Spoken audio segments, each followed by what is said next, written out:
గత 10-15 రోజుల నుంచి వర్షం మనల్ని వదిలిపెట్టేలాగా లేదు. పగలు ఎలాగోలాగా చిన్న వర్షం పడినా నైట్ అయ్యేసరికి ఉరుములు, మెరుపులతో వర్షం అయితే వస్తుందనమాట. అన్ని చోట్ల ఇలానే వర్షాలు పడుతున్నాయి. ఇక నేను మిషన్ మీద ఉండి 2, 2:30 ఆ టైం అయిద్దనమాట నేను అన్నం తినేసరికి. ఈరోజు ఏం కూర చేసుకోలేదు. తినబుద్ధి కావట్లేదు అసలు. మన జ్వరం వచ్చిన కానించి అస్సలు హెల్త్ అయితే అస్సలు బాగాలేదనమాట. ఇంకా ఈరోజు అమ్మ చేతి వంట తినే అదృష్టం ఎంతమందికి ఉంటుందో చెప్పండి. ఇంకా నాకు ఇష్టమైనది ఏ కూర చేసినా అమ్మ తీసుకొచ్చి ఇచ్చిద్దనమాట.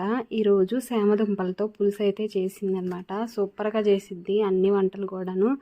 ఇంకా ఈ కూర మా ఆయన తినడు, అందుకని నేను సరిగా చేయను అనమాట. ఇది అంతగా నాకు కుదరదు. అమ్మ అయితే బాగా చేసిద్ది. ఆ లైట్గా బెల్లం వేస్తేనే దీంట్లో టేస్ట్ బాగుంటుంది అనమాట. చేసింది. ఈరోజైతే ఫుల్గా తిన్నాను. మీలో ఎంతమందికి ఇష్టం ఈ కూర అంటే? నాకైతే చాలా ఇష్టము. అందులో మా అమ్మ చేసే వంటలు అయితే ఇంకా ఇష్టము. ఇంక ఏ కూర చేసినా ప్రతిసారి తీసుకొచ్చి ఇచ్చిద్ది అనమాట.